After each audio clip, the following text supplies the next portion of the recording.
Bien, muy buenos días, sean todas y todos ustedes bienvenidas y bienvenidos al Colegio del Estado de Hidalgo en el marco del Seminario Virtual Internacional Desarrollo Social y Territorio. Hoy llevaremos a cabo el conversatorio Investigación en Desarrollo Urbano Sustentable. Agradecemos la presencia de asistentes externos, las profesoras y profesores investigadores de nuestra institución y en especial agradecemos la asistencia de nuestros estudiantes de las maestrías en Planeación y Desarrollo Regional, Desarrollo Urbano Sustentable y Gestión y Alta Gerencia Pública. Sean todas y todos ustedes bienvenidos. Este día llevaremos a cabo el conversatorio Investigación en Desarrollo Sustentable. Tendremos la participación de 4 estudiantes que ya se encuentran en proceso de tesis de la maestría en Desarrollo Urbano Sustentable. La mecánica para este conversatorio será la siguiente. Las 4 estudiantes egresadas realizarán una exposición de un tema relativo al desarrollo urbano sustentable en un lapso de 10 minutos. Posteriormente, haremos un lapso para preguntas y comentarios de los asistentes. Vamos a empezar con María Guadalupe Solís Murcia. María Guadalupe Solís Murcia es licenciada en Ciencias Políticas y Administración Pública por la Universidad Autónoma del Estado de Hidalgo. Actualmente es candidata maestra en Desarrollo Urbano Sustentable por el Colegio del Estado de Hidalgo. Entre sus líneas de investigación se encuentran la segregación espacial y el desarrollo urbano sustentable. María Guadalupe Solís Murcia nos va a presentar el tema Análisis de caracterización y descripción empleando la técnica factorial para medir la segregación espacial en la zona metropolitana de Pachuca. Adelante. Gracias, hola, buenos días. ¿Cómo comparto mi pantalla? Es en medio donde dice compartir pantalla, ya está habilitado. Okay. Por favor, ¿me confirman si ya ven mi pantalla? Ya está habilitado. Bien. ¿Sí la están visualizando ya? Aún no.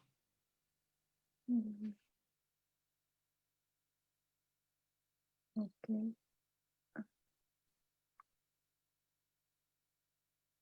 Listo. ¿Ya la ven? ¿Se está empezando? Esperemos un momento. Adelante. Ok, bueno, inicio. Este tema se desprende de parte de mi tema de tesis y se llama Análisis de caracterización y descripción empleando la técnica factorial para medir la segregación espacial en la zona metropolitana de Pachuca. Vamos a iniciar con un preámbulo sobre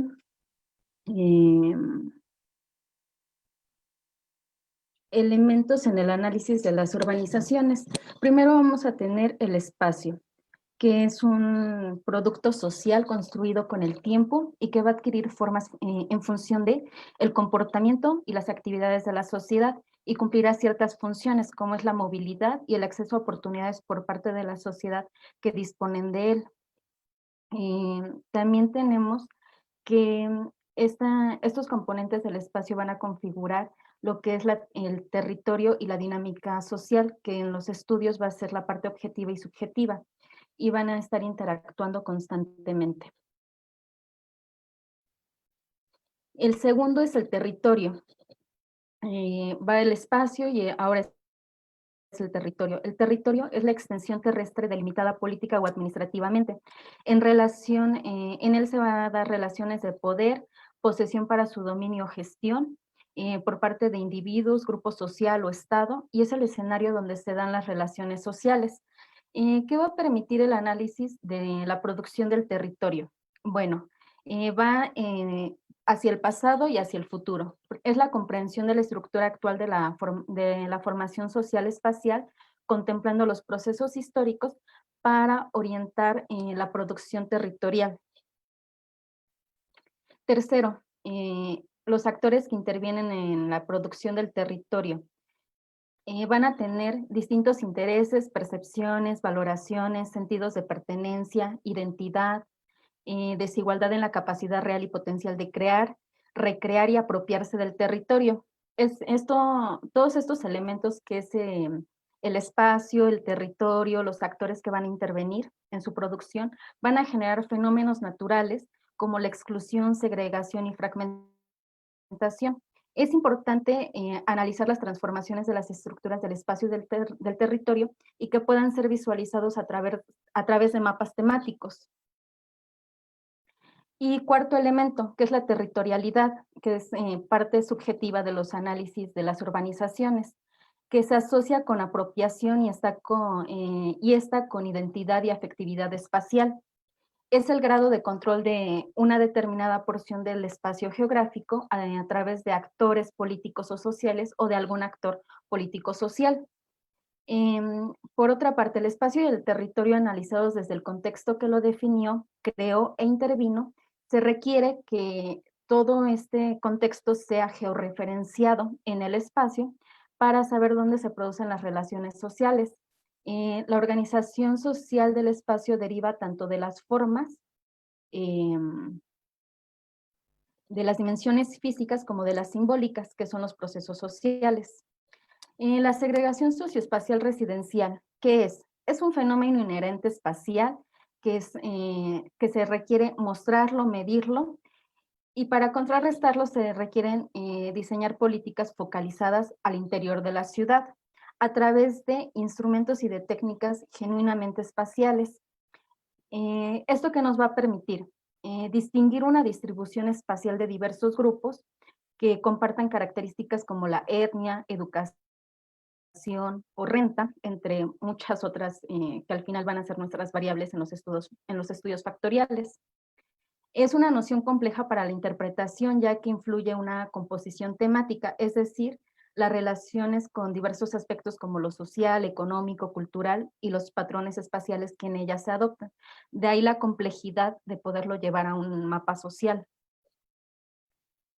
En el análisis de las urbanizaciones vamos a requerir fuentes de información, unidades de análisis, las variables, indicadores espaciales locales y lo que nos va a llevar a poder emplear un análisis factorial. Las fuentes de información. Para este tipo de análisis, las principales son los censos de población y vivienda, ya que en ellos se van a encontrar las características de la población, las condiciones físicas en las que habita esta población y considera el lugar de residencia que ocupa dicha población. Estas fuentes de información nos van a llevar a lo que son las unidades de análisis, que son delimitaciones territoriales, políticas, administrativas, que puede que cumplan que respondan a una homogeneidad social o física, o quizás a motivos ya sea históricos o políticos, o simplemente que faciliten la recaudación de datos estadísticos. No se definen de una misma manera en los diferentes eventos. Eventos me refiero a los censos y de ahí la complejidad de que se pueda llevar estrictamente un análisis evolutivo a largo plazo. Estas unidades de análisis, entre más desagregadas estén, va a ser mejor para estudios focalizados, ya que se va a poder visualizar enclaves étnicos, nuevos aglomerados en los suburbios o los barrios cerrados, que es lo que importa en la investigación que estoy haciendo de tesis. Es decir, se puede apreciar los procesos de cambio al interior de esquemas espaciales reducidos y la organización del espacio urbano. En el caso de México, las unidades de análisis que mayor tienen información son las AGEPS, y se homologan con otras en Latinoamérica que al final son asignadas bajo los mismos criterios. Las manzanas, ¿por qué no son unidades de análisis sólidas? Si bien tienen información numérica, también tienen un amplio número de valores nulos, lo que hace imposible que el empleo de teorías y herramientas sea riguroso y que traten de demostrar un criterio de homogeneidad. Este criterio de homogeneidad es que al azar tú escojas un individuo y sus características sean lo más cercanas a las del resto de la población. En cuanto a la selección de variables, si ya tenemos las fuentes de información, las unidades de análisis, ahora viene la selección de variables. En los estudios de urbanizaciones van enfocados se necesita considerar tres cosas. Las diferencias socioespaciales intraurbanas a través del tiempo, que incluye áreas territoriales y aspectos sociales, que se requiere una selección de variables que pueda explicar este fenómeno. Em, Dentro de esta selección están los indicadores socioeconómicos de la población, los relativos al consumo colectivo que conforman la estructura física, que es como la vivienda y servicios urbanos. Y para esta selección se parte de la premisa que existe una selección de variables que, con un vínculo entre los niveles socioeconómicos de la población, las condiciones habitacionales y la proporción de habitantes de cada unidad de zonas urbanizadas. Esto ya está comprobado en diversos estudios en Latinoamérica. Ahora, el índices y técnicas empleados para medir la segregación espacial. La segregación residencial urbana es un proceso socioespacial que no se manifiesta en una sola dimensión ni en una sola escala. Puede ir desde estatal, municipal, hasta zona metropolitana y focalizado ya por AGEP. Los diferentes índices que se han empleado para analizar este fenómeno muestran la complejidad que existe en el estudio de la segregación residencial urbana. Se dividen los índices en dos grandes grupos, los locales y los globales. Los locales están en función de que miden algunas de las dimensiones a escala local y permite representar la distribución de la variable del análisis. Y los globales proporcionan un valor global, como es la ciudad. Un ejemplo, está el 15% de segregación en la ciudad de Pachuca, pero no sabemos dónde se localizan. Y los índices locales nos van a decir dónde está ese 15%, en qué zona.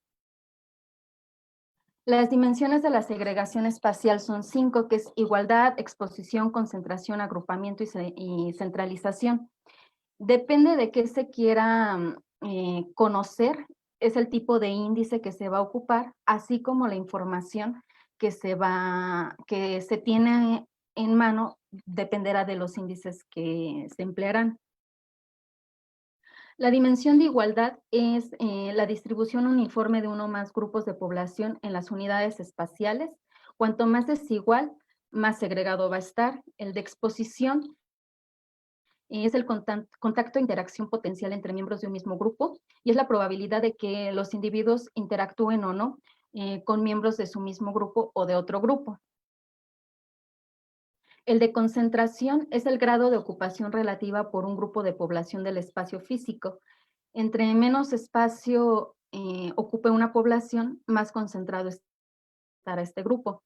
Y el de agrupamiento es la medida de localización de la residencia de un grupo de población en áreas contiguas. Mientras más juntos estén los grupos, estarán más segregados. Y el de centralización, que mide el grado en que determinado grupo se localiza cerca del centro urbano.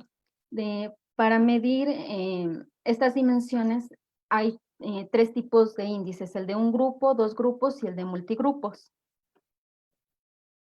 Se parte desde el índice tradicional de Duncan y Duncan en 1955, que es el índice de disimilaridad, y este índice es no espacial y es global. No nos va a decir dónde se encuentra segregada la población, solo nos va a dar un estadístico, pero no se va a poder distinguir. Lo mismo sucede con el de aislamiento y el de interacción. El índice de similitud, el de concentración y segregación espacial, brindan una visión multifacética de la segregación urbana. Por cada variable se va a tener un análisis separado para diferentes dimensiones de la realidad social.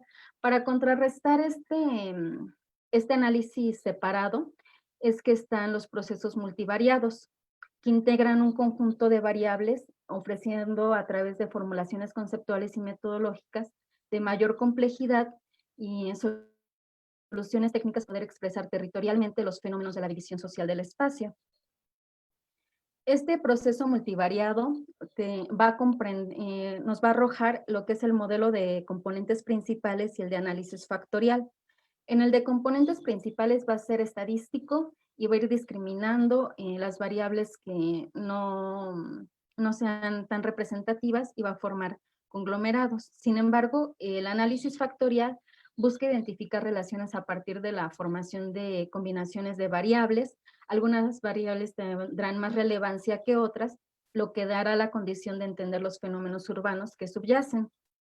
Va a ir reduciendo el número de factores explicativos, será el que utilizará la correlación de variables, que permitirá identificar patrones que explicarán la diferenciación social, y se va a poder representar a través de mapas sociales. Se ocupan dos programas principalmente, que es los que vamos a ocupar en nuestro análisis, SPSS y SIG. El análisis factorial surge de Spearman en 1904 del campo de la psicología. Es un modelo general de análisis factorial, es un estadístico lineal basado en correlaciones entre un conjunto de variables que se incorporan al análisis. Sin embargo, ha ido evolucionando y el procedimiento estadístico consiste en identificar patrones de relaciones entre variables con el fin de agrupar en factores aquellos que tengan comportamientos similares. Plantea que estas relaciones pueden explicarse a partir de una serie de variables no observables denominadas factores. Cada factor incluye valores que se interpretan como la importancia de cada variable, lo que hace comprensible que el significado o relevancia de cada factor para el análisis. A través de la estimación de la contribución de cada factor en la heterogeneidad de las unidades de estudio, permitirá centrar el análisis solo en aquellos que explican una proporción importante de la variación total de las variables. Es decir, nos va a ir diciendo el peso de cada variable para el análisis, cuáles son las más importantes. Hace posible que los factores, la variabilidad hace posible que los factores expresen en un momento en el tiempo las relaciones multidimensionales presentes en el proceso de diferenciación analizada, y el resultado del análisis abre la posibilidad de resumir el conjunto de variables originales y se deja en quien utiliza el método la tarea de elegir factores otorgándoles sentido y así hacer un análisis sobre el fenómeno, un análisis sustantivo sobre el fenómeno. Este análisis se ha empleado, por ejemplo, para la caracterización y descripción de las diferencias intraurbanas en diferentes niveles de organización, porque se hizo a través de delegaciones y de AGEPS, dependiendo de los censos, porque de 1950 al 90 no se ocupaban AGEPS, sino se empezaron a ocupar a partir de los 90 a 2000. En estos estudios fue en las zonas metropolitanas de Ciudad de México, Puebla, Guadalajara y Monterrey por parte de Rubalcaba y Steinger. En el 2012 ocuparon las variables como población económicamente activa, trabajadores por cuenta propia, instrucciones postprimaria, ingresos altos, viviendas con agua entubada, viviendas propias, índices de personas por cuarto y población urbana, lo que les permitió conocer dar una estratificación por AGEP y unidad político-administrativa. Por medio de mapas sociales fueron representadas la centralidad de los estratos más altos y una periferización de los estratos más bajos, y también lograron identificar la segregación pasiva y activa. Para el estudio que se está haciendo aquí en la zona metropolitana, se consideran solamente 6 variables porque el estudio va para el año 2010, ya que la información que contempla del 90 y del 2000 no es información pública. Te queda un minuto, ¿eh? Sí. Estas variables que se consideran es población económicamente activa, promedio de ocupantes por cuartos en viviendas particulares habitadas, viviendas particulares habitadas que disponen de agua entubada en el ámbito de la vivienda, viviendas particulares habitadas con más de 2.5 ocupantes por dormitorio y grado promedio de escolaridad. Y se pretende ubicar y conocer dónde van a estar, cómo se aglomera la población y cómo se correlacionan estas variables y cuáles van a tener más peso para dar un análisis acerca de la situación en la zona metropolitana de Pachuca para el año 2010. Eso sería todo. Muchas gracias, Guadalupe. Gracias por tu presentación. A continuación vamos a pasar a la participación de la arquitecta Karina Guadalupe Muñoz Guadarrama, quien nos va a presentar el tema, el cuidado como eje rector de la movilidad urbana en la zona metropolitana de Pachuca. Me voy a permitir leer un breve extracto de su currículum. Karina es comunicóloga por la Universidad Autónoma del Estado de Hidalgo y maestra en desarrollo urbano. Perdón, permítanme un momento. Un error, claro que sí, un error de un servidor, permítanme un momento. Karina es arquitecta por el Instituto Tecnológico Latinoamericano con especialidad en planeación urbana, ¿no? Cuenta con 2 estancias de investigación en España, en la Universidad Politécnica de Madrid y en la Universidad de Islas Baleares. Sus líneas de investigación son movilidad urbana sustentable y actualmente ocupa el puesto de secretaria técnica en la Asociación Mexicana de Urbanistas, Delegación Hidalgo. Adelante, Karina. Abre tu micrófono.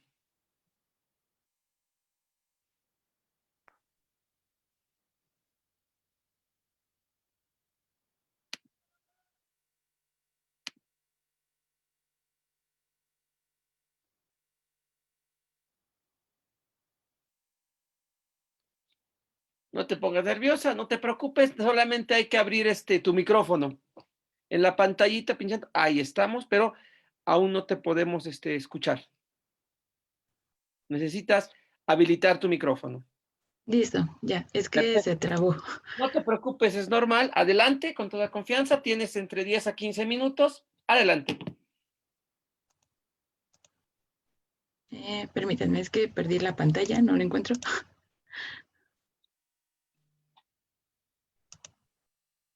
Ay. ¿Se ve la presentación? Ahora nos estaba viendo hace un momento.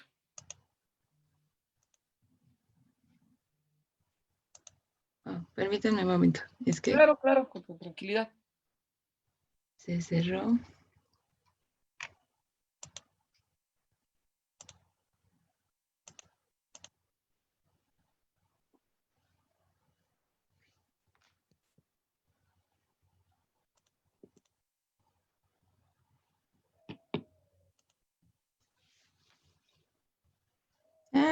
Permítanme. Sí.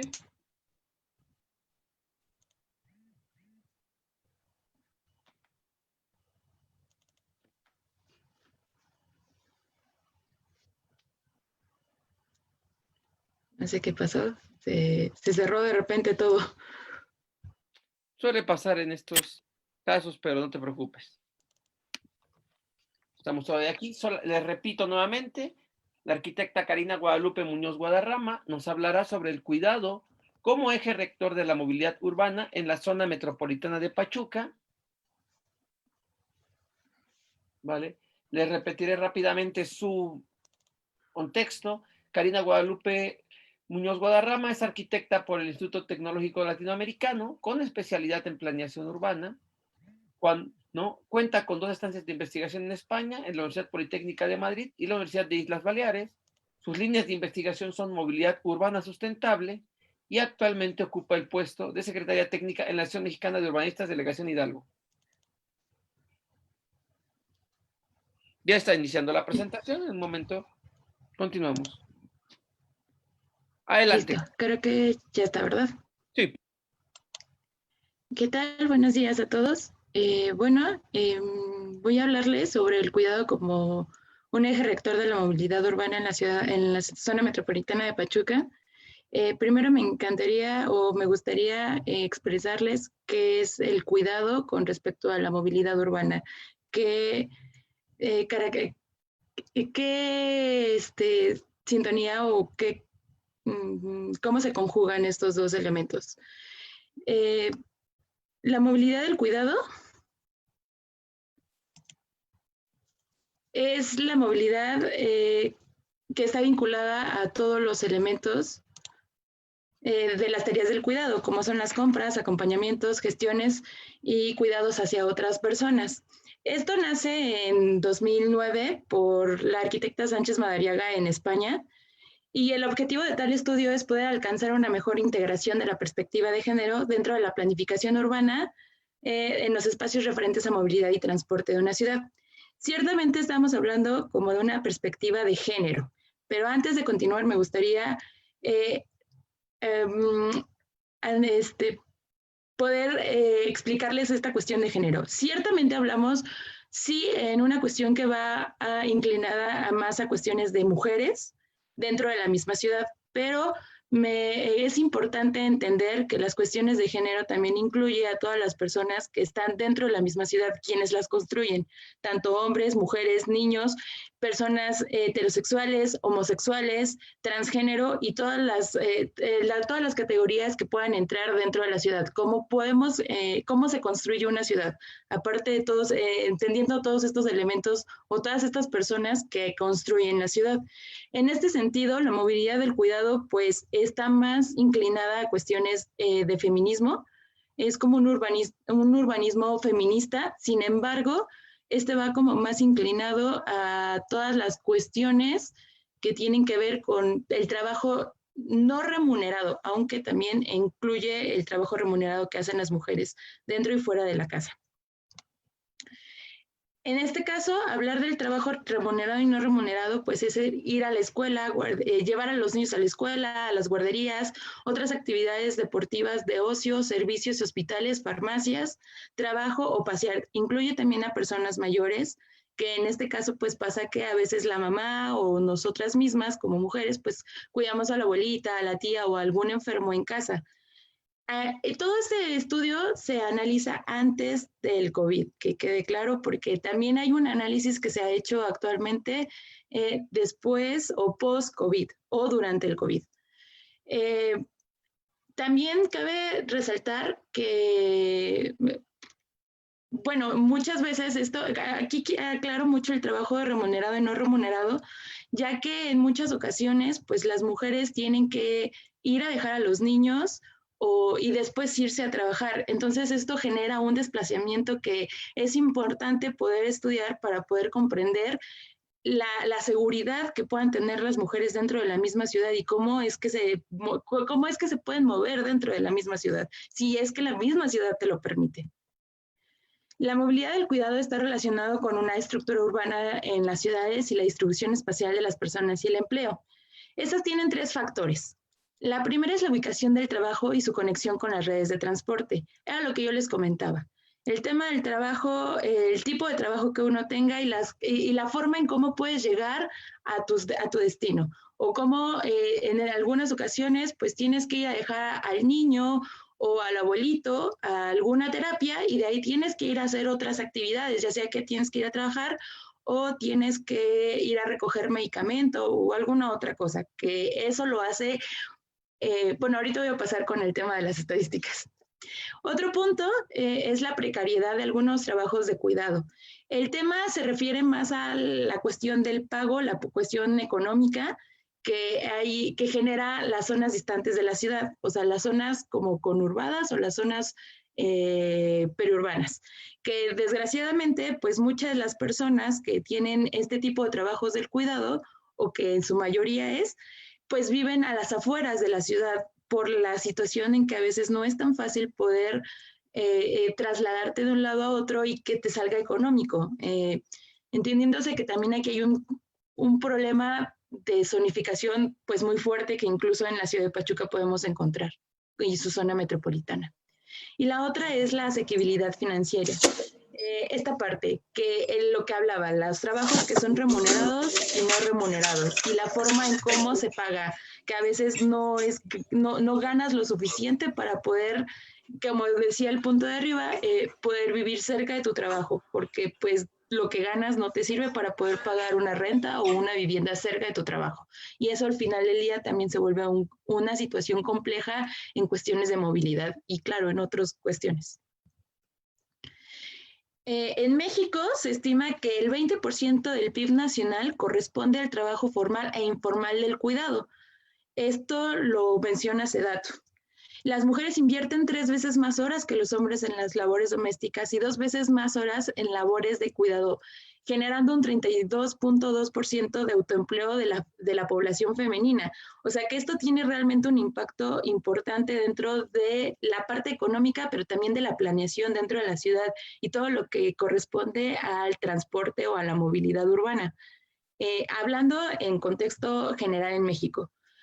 Sin embargo, desgraciadamente los planes de movilidad en México no están siendo diseñados hacia este tipo de movilidad, que es sumamente importante, que nadie lo toma en cuenta, pero que está, y que no ha sido de ahora. Eso es una cosa que viene de tiempo atrás.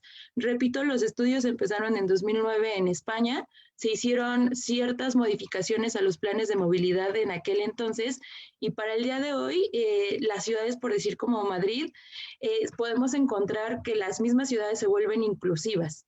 Que quizás aquí hay otro punto que me gustaría aclarar, que el tema de la inclusividad es también un tema que se puede prestar a debate, porque hablamos de una cuestión que se ha denominado a las ciudades en sentido que son incluyentes, pero son heterogéneas, por así llamarlas, o sea que todas son como para todos, pero en realidad no lo es así.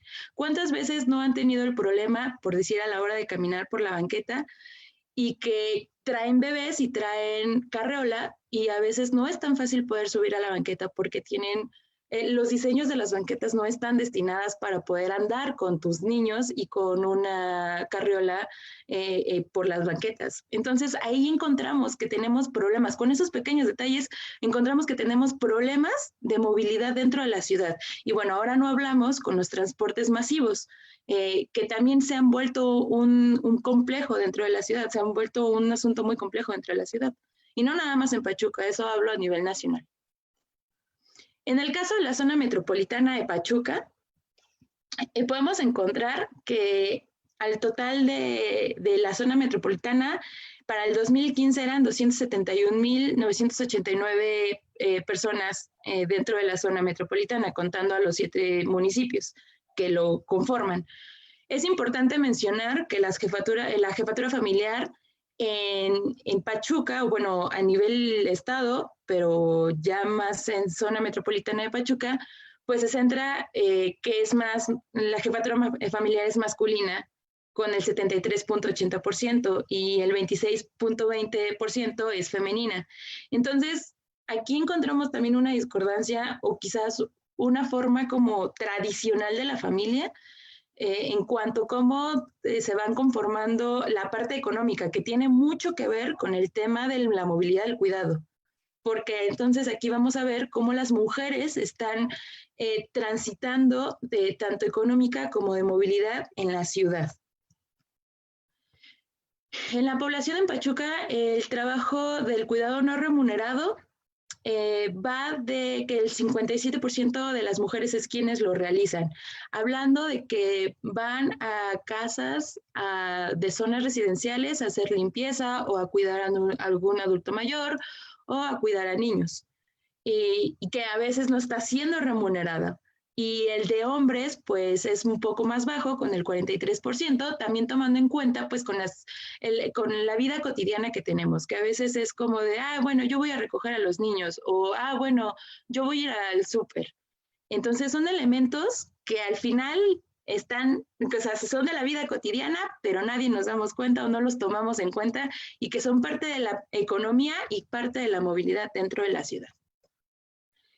Es importante a partir de esto, bueno, me dirán, ¿qué tiene que ver esta parte de la economía con la movilidad?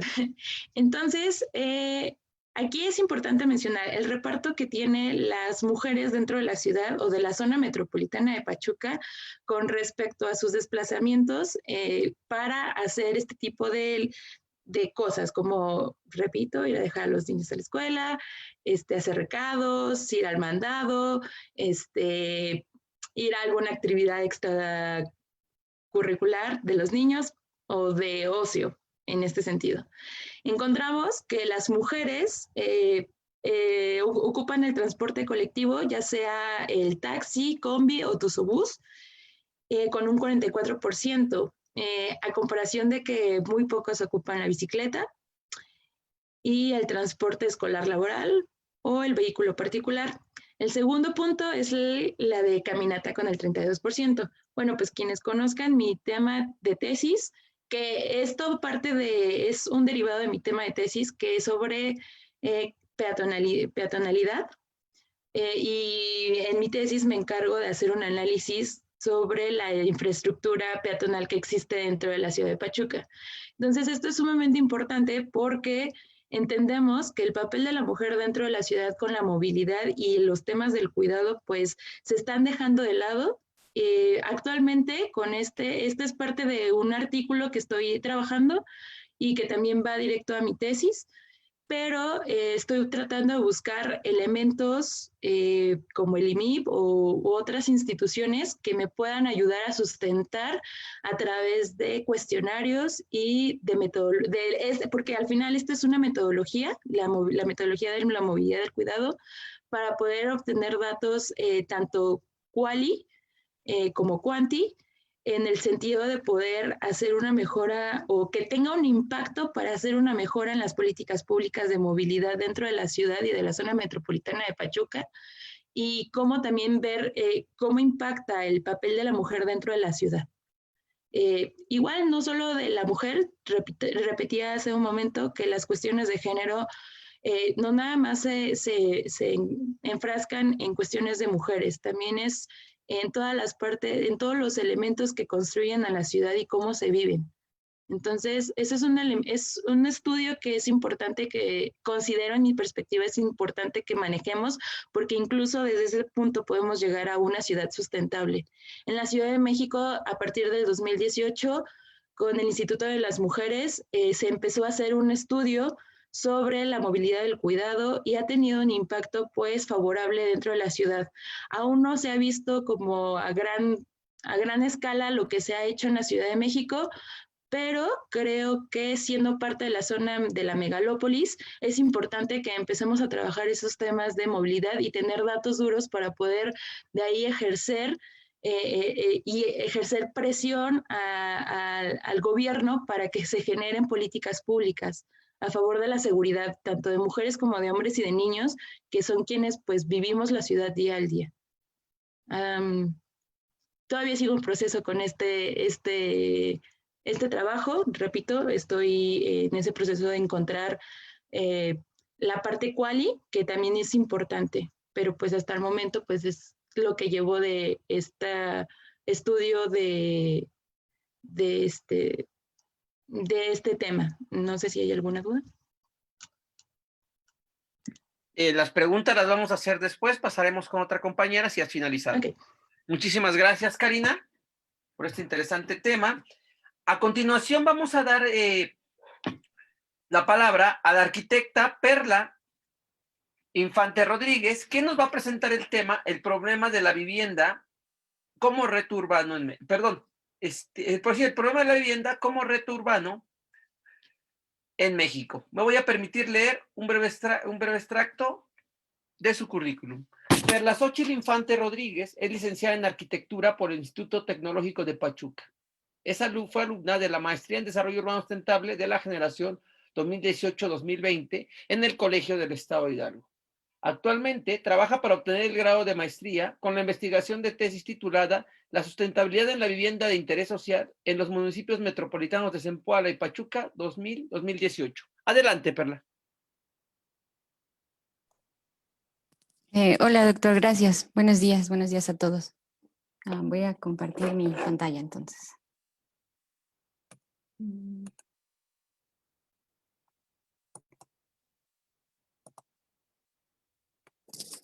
Ahí ya se ve mi pantalla, mi presentación. Adelante, si se ve. Ok. Bueno, buenos días a todos. Pues yo les voy a presentar la siguiente exposición que tiene como título El problema de la vivienda como reto urbano en México.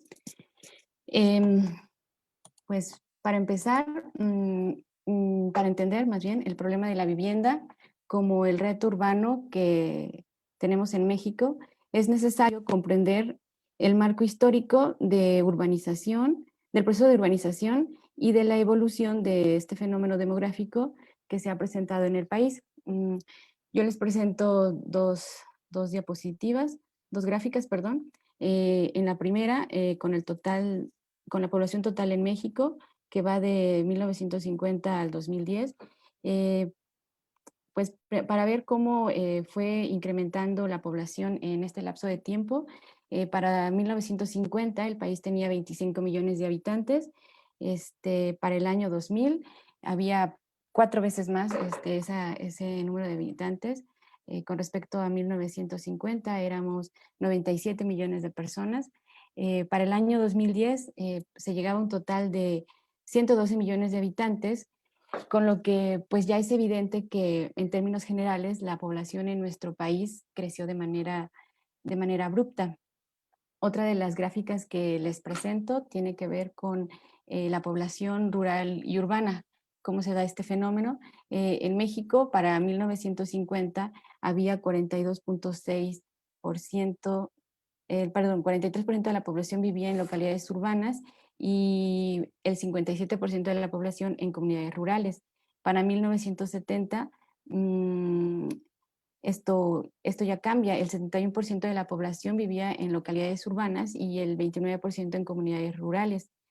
Para el año 2010, pues ya había un aumento del 78% de personas viviendo en localidades urbanas y solo un 22% en comunidades rurales. Durante este periodo de tiempo, en estos años, se da una constante migración del campo a la ciudad. Las ciudades se van a ver como ese lugar donde están los trabajos, donde está la seguridad y donde pues se dan las mejores condiciones de vida, o al menos eso se piensa, ¿no? ¿Qué es lo que observamos? Que cada década, conforme pasan las décadas, somos más habitantes y que se vive principalmente en las ciudades. Esto ha significado también la necesidad o una necesidad de dotar de servicios, de infraestructura y de vivienda digna a toda esta población que vive en las ciudades. Por lo tanto, también en la siguiente gráfica, lo que les muestro es cómo ha crecido el número de ciudades en nuestro país. Para 1950 había 84 ciudades en todo en México. Para 1990 ya eran 304 ciudades y para el 2005 eran ya 367 ciudades. Pues con estas gráficas quiero mostrar, tal vez de una manera, de un panorama general, de una manera muy amplia, cómo México se comenzó a transformar hasta volverse pues primordialmente urbano. Esto pues obviamente nos da idea de que, o se recalca nuevamente, que trae consigo las necesidades, ¿no? que van a demandar las ciudades, como dotación de infraestructura, de sistemas de alcantarillado, de vialidades, de salud pública, y pues de vivienda digna, ¿no? Tal como se estipula en la Constitución Política, una vivienda digna y decorosa para toda la familia. Sin embargo, pues al día de hoy vemos que aún falta camino para que esto sea una completa realidad. Esto pues nos lleva a presentar o a identificar 3 problemas principales con respecto a la vivienda. Uno que sería el déficit de vivienda, el 2, calidad de la vivienda, 3, la política de vivienda. El déficit de vivienda, entendiendo el déficit como el número de viviendas que se requieren para satisfacer las necesidades de las familias cuando no cuentan con una. Algunos datos que nos permiten identificar a esto como un problema real en México es que el número de hogares en México en el año 2012 era de 31.5 millones, del cual solo 6.4 millones se considera que tenían acceso a un crédito hipotecario. También para este año el déficit habitacional se estimó en 15.3 millones. También otro dato del Registro Único de Vivienda Infonavit nos dice que para el 2018 se tenía un déficit de 24.230 viviendas con respecto a las viviendas que se solicitaron al Infonavit y las que esta institución tenía disponibles para financiar. Lo que tiene que ver con calidad de vivienda. Pues en las últimas 3 décadas, como vimos, la expansión de las urbes mexicanas pues aumentó 10 veces el promedio, con un 65% de las viviendas de dicha expansión ocupando pues la tierra de forma irregular. La vivienda en México ocupaba casi 25%, pero estaba en un carácter irregular. Había una escasez del suelo urbano ordenado, 11%, perdón, vivía cerca de cauces, de ríos con riesgos por inundación, 2.3% sobre rellenos sanitarios, cuevas o minas y 9% sobre barrancas. El 39.1 millones de mexicanos para el año 2010 vivía en condiciones de hacinamiento. Esto es más de 2.5 personas por dormitorio, ¿no? Lo que ya es un problema. Y finalmente, lo que tiene que ver con la política de vivienda, esto pues debido a que los planes de desarrollo urbano no han logrado consolidar políticas en materia de vivienda. Esto puede corresponder a que se siguen otorgando aún hoy en día permisos de construcción de vivienda sin la regulación necesaria.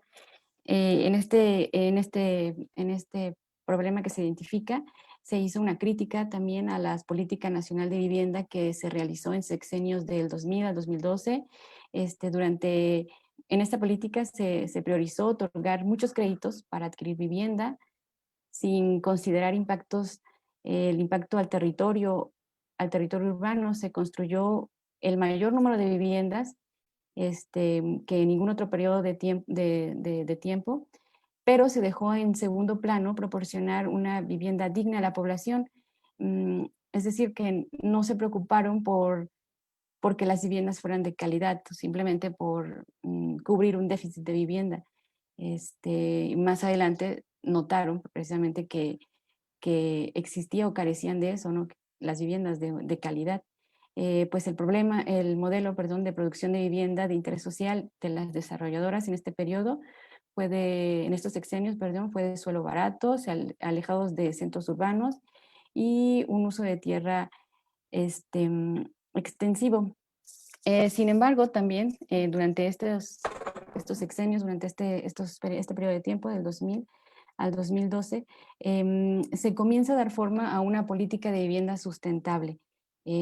Esta política ha buscado alinearse a requerimientos internacionales, de agendas internacionales, promovida principalmente por la Organización de las Naciones Unidas. Se identifican 3 periodos de tiempo, del 2001 al 2007, del 2008 al 2012, del 2013 al 2017, con distintas acciones para lograr tener o sustentar esta política de vivienda sustentable. En el del 2001 al 2007, por ejemplo, se desarrolla el concepto de vivienda sustentable dentro de la Comisión Nacional de Fomento a la Vivienda. También durante este tiempo, del 2008 al 2012, se da luz verde a este programa piloto de hipoteca verde que hasta la fecha sigue vigente. Y durante el periodo del 2013 al 2017 es que también con relación a lo que ocurrió en los periodos, a las políticas anteriores que comenzaron en el periodo del 2000, es que se trata de controlar esa expansión de la mancha urbana precisamente a través de una política de vivienda. Se trata de como corregir todos esos problemas que surgieron a raíz de querer mitigar el déficit de vivienda o déficit habitacional en nuestro país.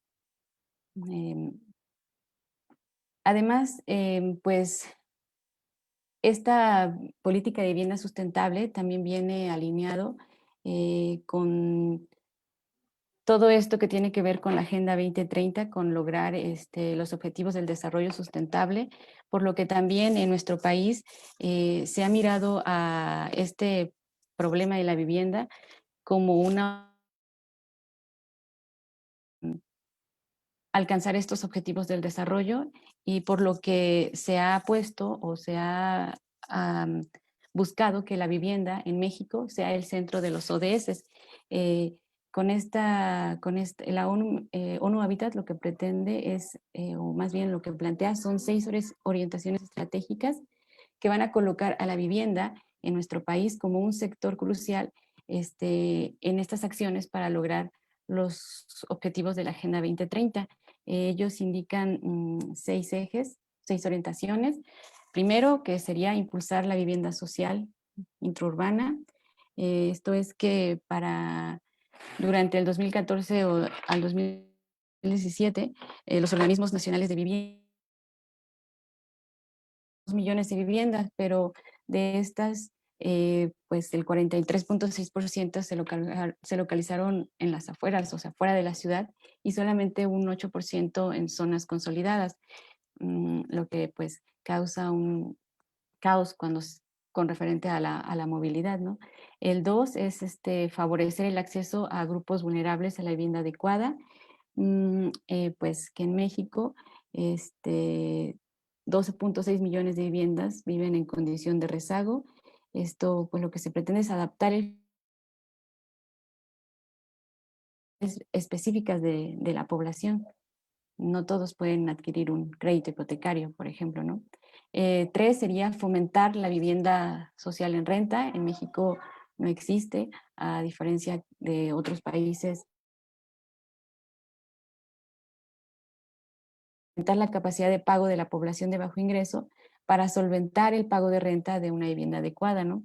Se estima que los hogares, si una persona quiere pagar una vivienda y tiene un sueldo, el mínimo va a tardar no sé, desde 33 años hasta 120 años, ¿no? De acuerdo a lo que marca esto. La ONU Habitat, perdón. El 4 sería intervenir en el tejido urbano deficitario.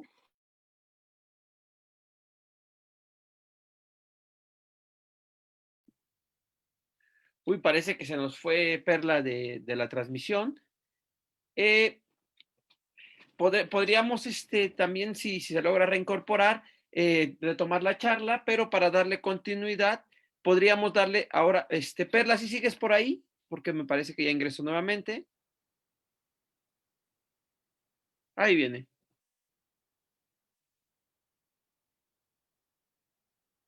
Adelante, solamente habilita tu micrófono, Perla, porque no estamos escuchando.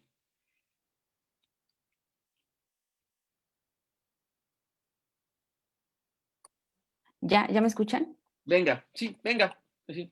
Te quedan Sí. 3 Ok. minutos. Perdón. Ok, pues el número 5 tiene que ver también con reducir el impacto ambiental de la vivienda e incrementar su resiliencia, ¿no? Pues esto sería reducir la vulnerabilidad física del parque habitacional ante riesgos naturales o climáticos. Y el número 6 sería optimizar el ciclo de vida de la vivienda, ¿no? Tiene que ver también esto con todo esto de la industria de la construcción, de qué manera se puede hacer que sea una economía circular, perdón, una industria de la construcción, sí, una economía circular que se pueda reutilizar, o sea, ser lo menos, o sea, crear el menor impacto a nuestro planeta. Y pues con esto, pues yo concluyo que el reto para el sector de la vivienda pues sigue presente, o sea, falta mucho. Este año, el 5 de octubre, se celebró el Día Mundial del Hábitat. El tema fue vivienda para todos. Pues que la vivienda, pues no solo hoy, siempre es más que un lugar que nos da techo. Con el tema de la pandemia del COVID-19, pues se ha visto de manera más puntual esta necesidad de tener una vivienda adecuada, que nos permita sentirnos seguros, que sea un lugar que se puede transformar, ¿no? Para poder tener espacios pues, de trabajo, de convivencia, de privacidad, de sana distancia también, porque pues se ha observado que en lugares donde se carece de una vivienda adecuada es donde mayor se ha extendido, se ha extendido pues el COVID, ¿no? Entonces, pues la vivienda pues es un derecho humano y como tal es un reto para nuestro país y para, bueno, para América Latina en general. Y pues como profesionistas tenemos pues ese reto, ¿no? De ver de qué manera se puede, podemos ser participativos y aportar para que en el menor, o sea, podamos minimizar estas problemáticas. Y ya, gracias. Muchas gracias, Perla, por tu exposición. Vamos con la participación final. En este caso, vamos a escuchar a la licenciada en antropología, Sharon Miranda Goncel, quien nos va a presentar el tema de la basura, los residuos sólidos urbanos, experiencias de campo. Me voy a permitir leer un breve extracto curricular de Sharon. Ella es antropóloga social por la Universidad Autónoma del Estado de Hidalgo. Cursó la maestría en Desarrollo Urbano Sustentable en la promoción 2018-2020, perteneciente al Colegio de Hidalgo. Ha participado en el foro Empresas Sustentables 2019 en la Cámara de Diputados, en el foro Jóvenes Hidalgo en el Parlamento 2019 en el Congreso del Estado de Hidalgo, en el Encuentro Estatal de Jóvenes Hidalgo 2019, en el Foro Empleo Verde para las Personas Jóvenes, Diálogos Nacionales de Juventud, para la creación del informe COP25, y en el segundo concurso nacional de resolución de un caso de salud pública por el Instituto de Salud Pública. Se ha presentado con ponencias en el segundo coloquio estudiantil sobre investigación en cambio climático presentado por la UNAM y en el Congreso Academia Joulars de Morelia, Michoacán. Ha formado parte de grupos de consulta para el ordenamiento territorial ecológico en el municipio de Pachuca y el Plan de Desarrollo del Estado de Hidalgo. Actualmente se encuentra realizando investigaciones sobre consumo y sustentabilidad, residuos sólidos urbanos y participación ciudadana. Adelante, Sharon. Hola, buenas tardes. Les voy a compartir mi pantalla, que no encuentro dónde.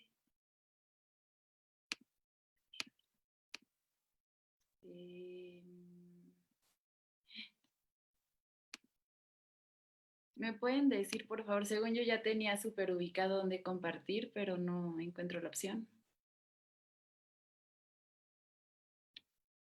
Pasa el cursor por tu pantalla y te va a aparecer el compartir pantalla en la parte de abajo.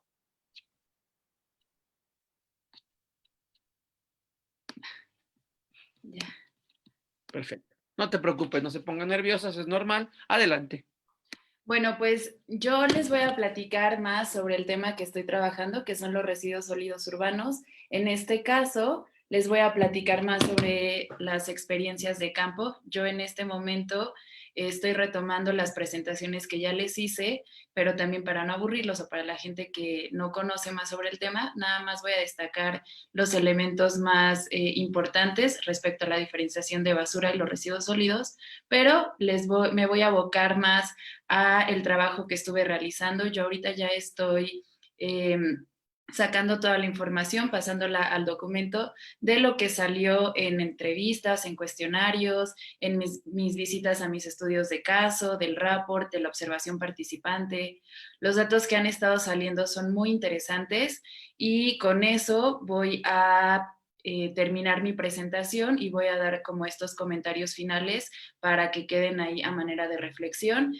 Entonces, pues bueno, también ya en mis presentaciones, para los que las han seguido, para los que no, pues ya se habló de la importancia de por qué estudiar los residuos sólidos urbanos. También ya se habló del derecho, de por qué es tanto nuestro derecho como nuestra obligación tratar este tema. Se ha hablado de desde qué sectores se puede impulsar el cambio, se pueden generar acciones desde casa, desde las empresas, el gobierno, etcétera. También ya hablé de cifras que son muy alarmantes en México, también en el estado de Hidalgo, y sobre los sitios, bueno, el manejo de los residuos sólidos urbanos, así como la disposición final. Entonces yo para esta presentación me voy a abocar a los sitios de disposición final y respecto a todo lo que hice en campo.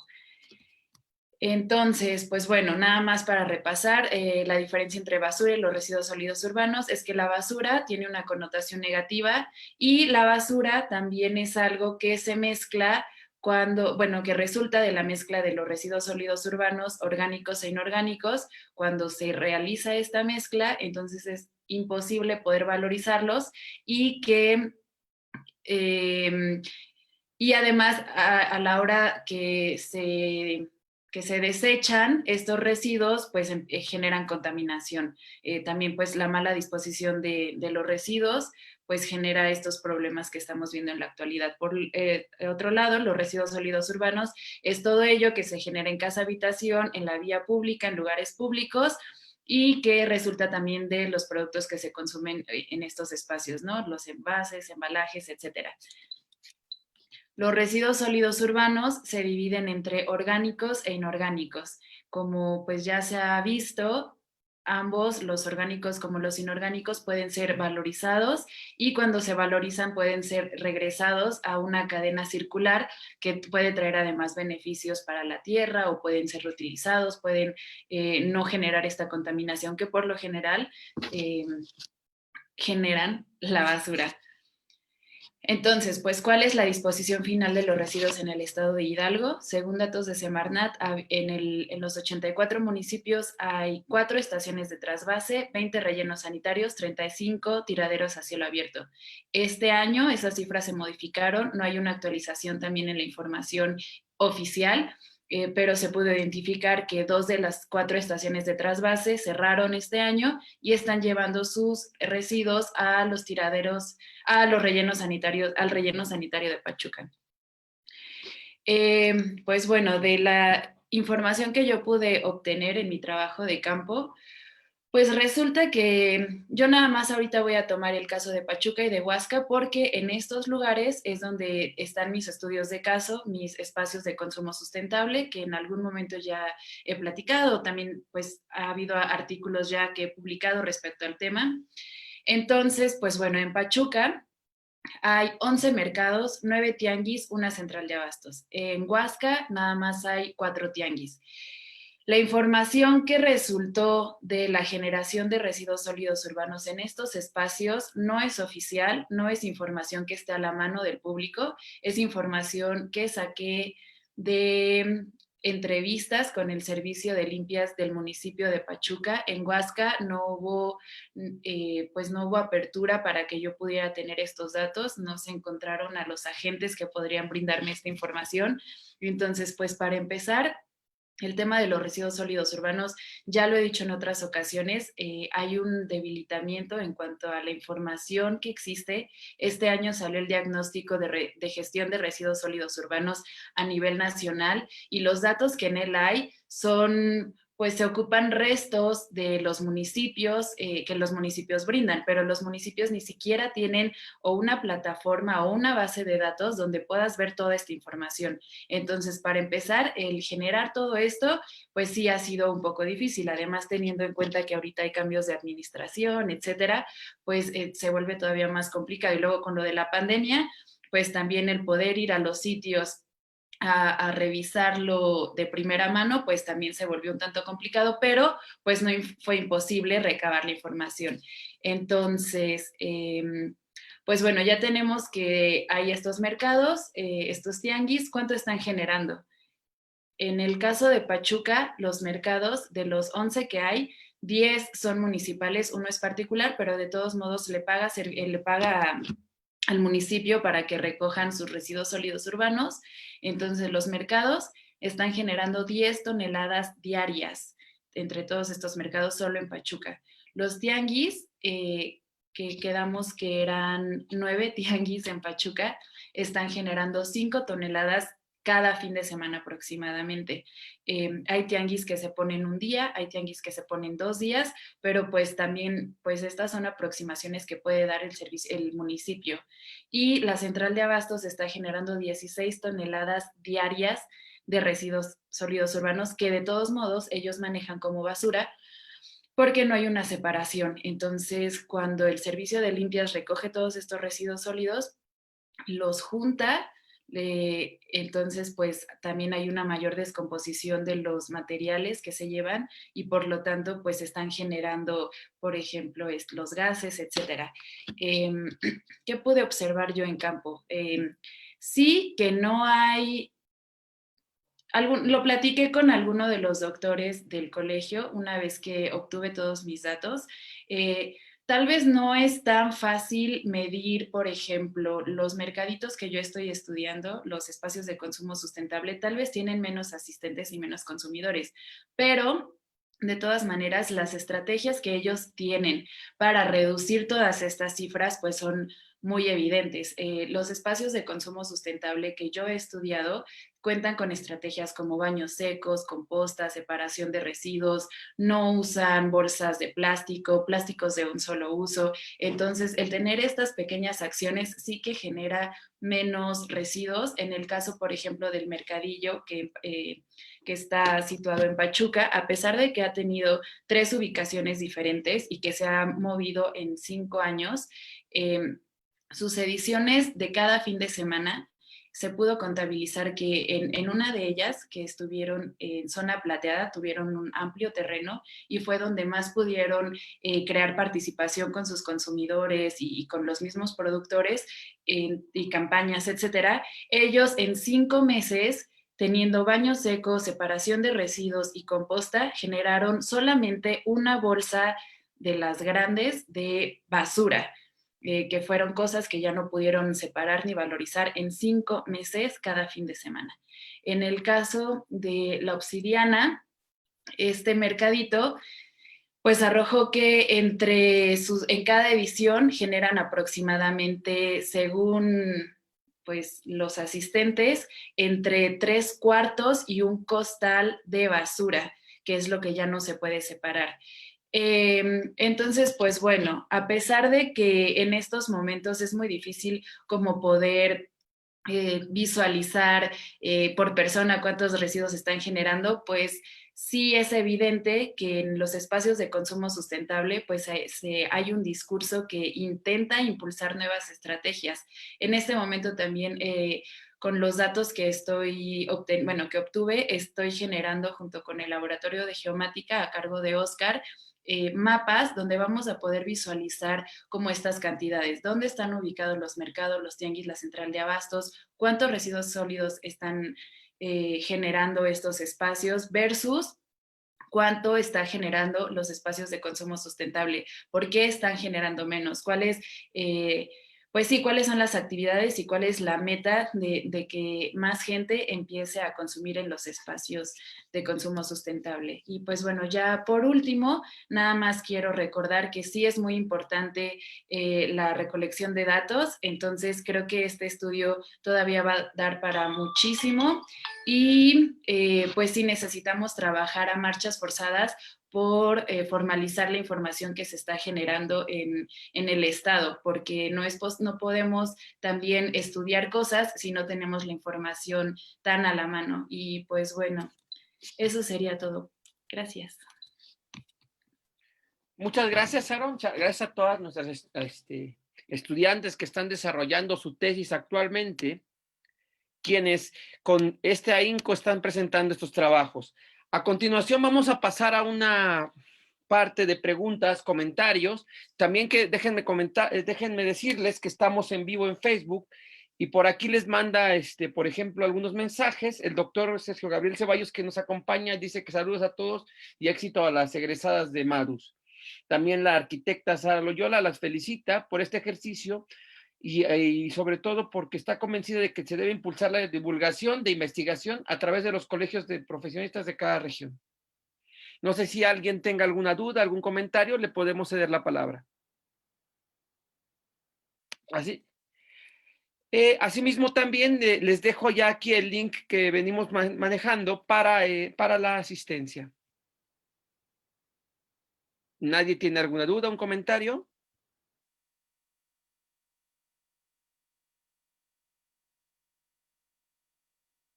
Uy, parece que...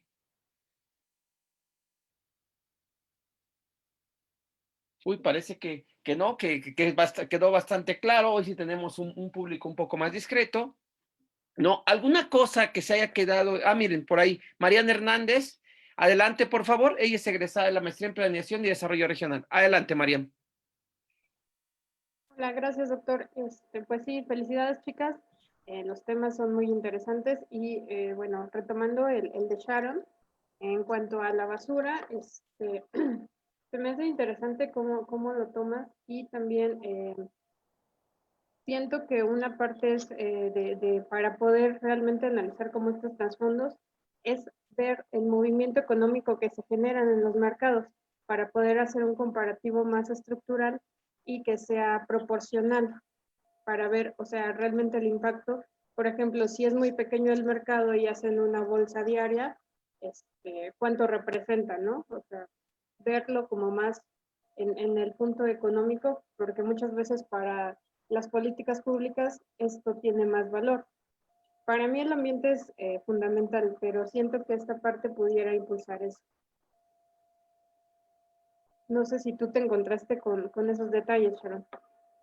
Sí, de hecho, justo estoy ahorita terminando mis conclusiones y en una de las, en una parte sí me pregunto, bueno, pongo sobre la mesa la pregunta de, estos espacios llevan, uno, el de Huasca, la Obsidiana, lleva 5 años que está trabajando. En el caso del Mercadillo en Pachuca, lleva 7 años de actividades. Entonces, si no fuera conveniente para los productores, si no fuera conveniente para incluso las organizadoras y si no fuera conveniente para los consumidores, llevarían 5 años de actividades estos mercaditos, porque además han tenido dificultades en cuanto a las ubicaciones, por ejemplo, por temas de rentas, etcétera, pues han tenido que mudarse. Pero empezando por ahí, creo que sí son espacios que están generando cosas importantes. Además, están fortaleciendo el tejido social, están fortaleciendo la economía local. En el caso de la Obsidiana, pues este mercadito surgió porque pues ha habido muchos cursos sobre permacultura, agricultura orgánica, etcétera. Entonces, además de que se les está capacitando a los productores y a la gente de la localidad, pues todo lo que está surgiendo de estos ejercicios, pues ellos están generando frutas, verduras, conservas, mermeladas, etcétera, y no tienen espacios donde puedan vender sus productos. Entonces, más bien también el hecho de abrir este tipo de espacios, la Obsidiana, fue precisamente para darles un lugar a estos productores donde ellos puedan ofertar sus productos. También encontré algún artículo muy interesante que escribieron el doctor Mario con Fabiola de Regional, donde ellos también dicen que por lo general los pueblos mágicos están impulsando, pues, entre otra serie de cosas, no a los productores independientes, no a los pequeños productores. Entonces, con estos espacios se está argumentando que se les está dando voz y visibilidad a aquellos que a veces los municipios no están interesados porque no son cosas tan comerciales, pero de que sí hay una derrama económica en estos espacios y que está fortaleciendo a los pequeños productores, eso es evidente. Pero pues sí necesitamos a veces argumentar de forma más específica con datos, pues sí, con lo cuantitativo para poder demostrar que sí es importante y que sí vale la pena estudiar estos espacios y este tipo de proyectos. Claro, sin duda. Yo no tengo duda en que estos espacios obviamente representan algo importante. Solamente que a lo mejor para dar más fuerza a la investigación, o sea, hacer el comparativo de cuánto dinero mueve, digamos, a comparación de un mercado normal y también el comparativo en basura, o sea, pudiera ser algo más impactante. Es a lo como que me refería, no como en intentar disminuirle su valor. Gracias. Sí, pues ya nada más para cerrar, pues estas son el tipo de cosas que me alientan a mí, por ejemplo, como futura egresada, a seguir los estudios, porque todavía hay muchísimo que se puede generar. Toda esta información que tú acabas de decir, claro que la tenemos que generar. Si no lo estamos haciendo nosotros, pues hay gente atrás que no lo está haciendo. Entonces también uno solo no lo puede hacer, se necesita un equipo, pero pues también hay organizaciones civiles, hay gente que está interesada y espero que el próximo año, pues en equipo con los que estén interesados, pues podamos generar los mecanismos para sacar toda esta información como la que pues acabas de decir que sí es muy importante. Gracias. Bueno, al final sí se animaron, llegaron bastantes preguntas. Primero comentar una Una felicitación, mil felicidades a todas de parte de la doctora Verónica Ruiz Arriaga. En particular a ti, Sharon, te vienen 3 preguntas. La primera es de Fabi, dice felicidades a los colegas. Por mi parte, quisiera preguntarte, ¿a qué se debe que en Huasca no pudiste obtener mayores datos? ¿Las autoridades no te facilitaron la información? Si le puedes comentar. ¿Es Fabi Bautista? Sí, sí. Ah, pues sí, de hecho estuve viendo cosas que tú estuviste sacando también en colaboración con el doctor Mario. A mí se me dificultó porque, pues, según mi cronograma, este año yo era cuando iba a sacar más cosas ya como en campo, etcétera. La forma en la que yo me acerqué al municipio fue de forma virtual y no tuve acceso a estas cosas. Para mí era muy difícil poder desplazarme en plena pandemia hasta Huasca. Entonces, por más que traté de sacar contactos por teléfono, por mail, etcétera, por esa parte a mí se me dificultó. Tal vez si hubiera estado directamente en la presidencia, etcétera, hubiera sido más fácil. O tal vez no lo hice tan bien, pero esa fue mi experiencia. Sé que se puede conseguir la información, sigo detrás de ella, pero pues por cuestiones, pues no sé, administrativas, pandémicas, estuvo un poquito más complicado. Pero igual si tienes datos que me puedan ayudar a conseguirla, pues todavía estoy en ello.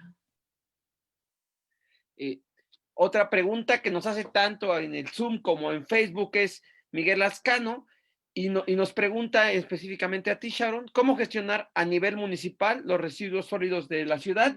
Gestionar adecuadamente. ¿Cómo gestionar a nivel municipal los residuos sólidos de la ciudad? Sí, en esa parte me está apoyando Oscar Chávez, que de hecho anda por aquí, y estamos utilizando ArcQGIS. No sé si Oscar tenga algún comentario al respecto, porque pues también es muy valioso todo lo que él está haciendo. Ojalá que pueda comentar algo. Oscar, si nos escuchas, nos puedes ayudar tantito ahí. También puedes participar. Adelante. Bueno, por si no se anima, de hecho, pues fue pues también en el programa y pues no sé, como comercial para la maestría, pues es una materia que llevamos en los semestres y de hecho Oscar fue una figura muy importante para mi generación porque él nos ha estado apoyando muchísimo con ese programa. Ya creo que va a conectar su micrófono. Vale, todavía nos quedan algunas preguntas, pero sí es interesante lo que nos están comentando. Para que se vaya preparando nuestra primer participante, en este caso que fue Lupita, César Marcial desde Facebook, para que vaya preparando su respuesta, nos dice, saludos, mi pregunta es sobre el orden de sus variables seleccionadas para definir la segregación. El tamaño de AGEP es dinámico por la cantidad de población y casi todos tienen una cantidad similar. Entonces, ¿cómo definiría la distinción por AGEP o por conjuntos de AGEP? Para que la vaya preparando.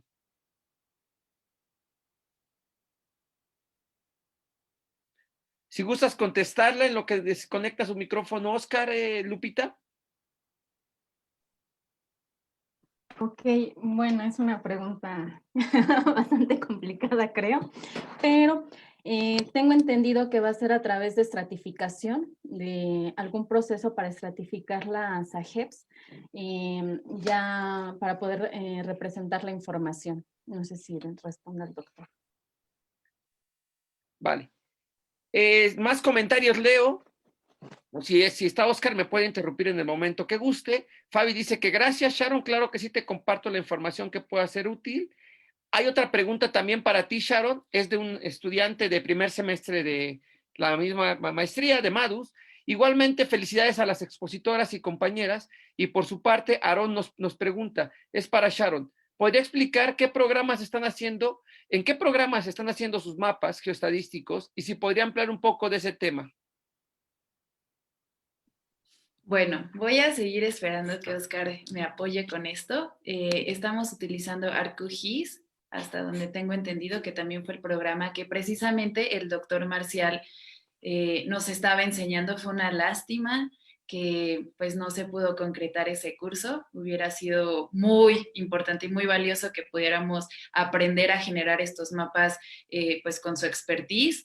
Pero bueno, lo que yo te puedo platicar del tema es que sí se tienen que utilizar como bases de datos que, como les decía al principio, el municipio o el estado, incluso a nivel federal, no existen. Entonces, eso es como un primer gol que nos metemos. En segunda, pues yo toda la información que saqué de entrevistas, que sí es con informantes claves y con gente que pues está ahí recolectando los residuos, pues el coordinador de servicio de limpias del municipio. Entonces, toda esa información yo la vacié a unas tablas y con eso es el material que ahorita Oscar está utilizando para generar pues los mapas. También los mapas van a incluir, bueno, independientemente de los residuos sólidos urbanos, yo logré identificar las características del perfil de los consumidores sustentables.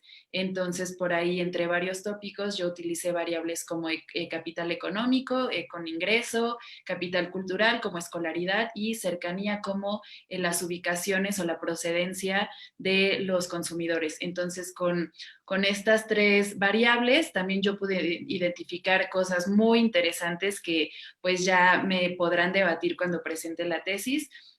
Para muchos, pues, fueron hipótesis que planteaban que fueron correctas. Entonces, también esos mapas van a tener como el radio de acercamiento o no de los consumidores con los espacios de consumo sustentable. También va a ser muy interesante pues visualizar dónde está este tipo de consumidores y cuánto tienen que desplazarse hasta los otros espacios. Pero pues sería eso por mi parte. Muchas gracias, Sharon. Ya se nos agotó el tiempo. Gracias a todas y a todos por esta participación que tuvieron, este ejercicio que hicimos con la Maestría de Desarrollo Urbano Sustentable. Estaremos esperando y atentos para sus lecturas, para estar con ustedes acompañándolas y asimismo apoyando todos estos esfuerzos.